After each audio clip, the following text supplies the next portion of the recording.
Hello children, it's Miss Haddon again. I'm going to read to you another one of my favourite David Walliams stories, and it is today Boogie Bear. This story has a lovely message in it as well, so let's see if you can work it out.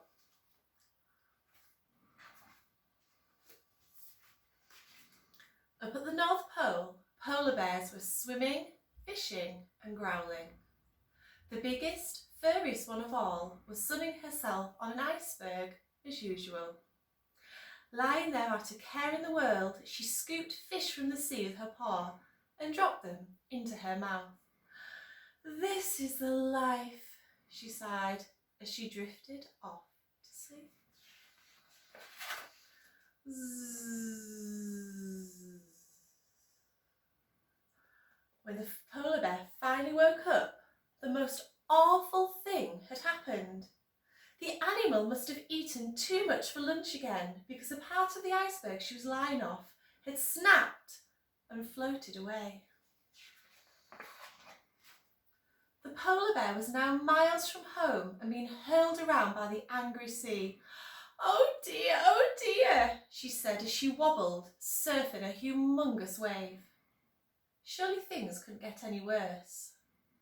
They could, much worse. As the polar bear was swept south, the sea became warmer and warmer, melting the iceberg, which became smaller and smaller. Soon it was no bigger than an ice cube. "Oh dear," said the polar bear. She toppled over into the sea. Slosh! Bobbing her head up out of the water, the polar bear spied the nearest land was miles away. Oh dear. She did her best bear paddle. Bear paddle is like doggy paddle, but it's more beary. Towards it, before collapsing on the rocks, waves crashing around her. Behind her, she heard a rustling in the forest. And the only thing more rustly would have been someone called Russell, rustling. Looking up, the polar bear saw hundreds of eyes staring back at her out of the gloom. Oh dear, very dear, she said to herself. Surely things couldn't get any worse. They could, much worse.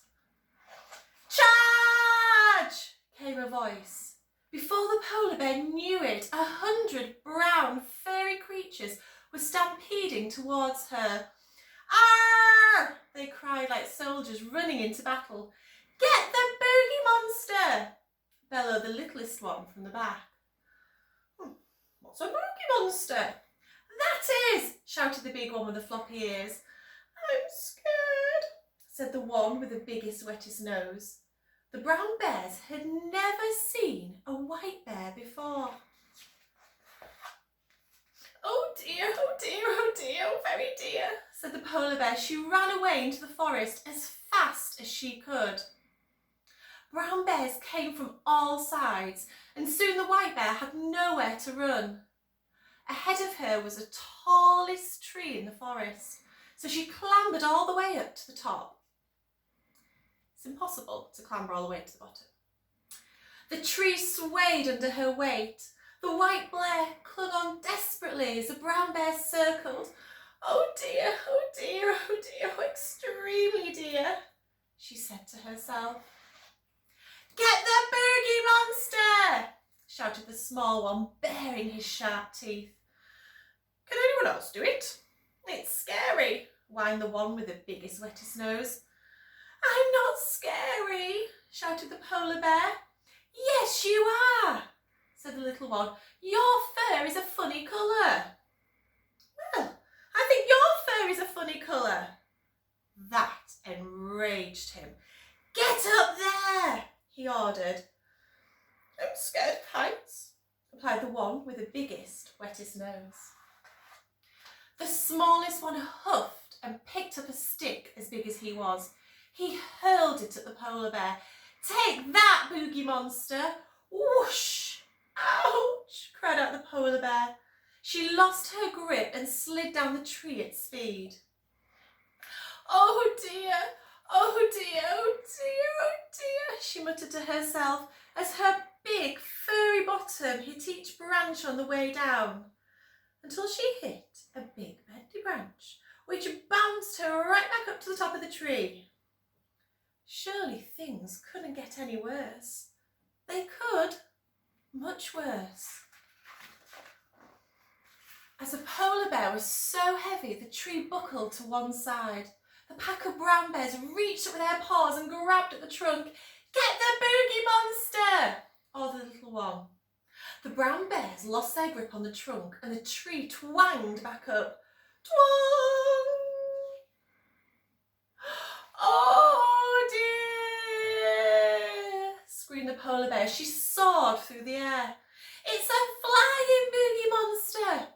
remarked the one with the biggest, wettest nose. In no time, the poor animal had crash-landed headfirst into a huge, muddy puddle. Spat! "Let's get the Boogie Monster!" shouted the littlest one. Oh dear, said the polar bear as she stood up. Caked in mud, the polar bear wasn't white anymore. "Stop! It's not a Boogie Monster, it's a bear!" exclaimed the one with the biggest, wettest nose. "A Boogie Bear?" shouted the littlest one. A huge smile spread across the face of the one with the floppy ears. "She's not a Boogie anything. She's gorgeous." "Boring," fumed the littlest one. "Miss, we are so sorry for frightening you," said the one with the floppy ears, stepping forward. "In truth, we were frightened. Here you see, all us bears are brown." "There, all us bears are white," she said, pointing north. "I love your white fur," said the brown bear, checking out the white bear's big furry bottom. "I love your brown fur," said the white bear, checking out the brown bear's big furry bottom. "Ugh, yuckety, yuckety, yuck," exclaimed the little one. The pair rubbed noses in a show of love. The birds in the trees tweeted sweet music. Butterflies swooped and twirled, and as if that wasn't enough, a rainbow appeared in the sky. From that day on, the two love-struck bears spent all their days and nights together. The white bear had never eaten honey before, which she loved.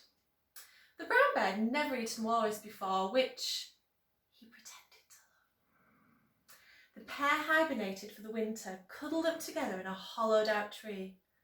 Things couldn't get any better, but they could, much better. That spring, the polar bear had a litter of beautiful bear cubs. Their fur came in lots of different shades of white and brown. No matter, their mummy and daddy loved them all the same. "This really is the life," sighed the white bear. "It certainly is, my love," replied the brown bear. The end. Goodbye for now, children. Bye.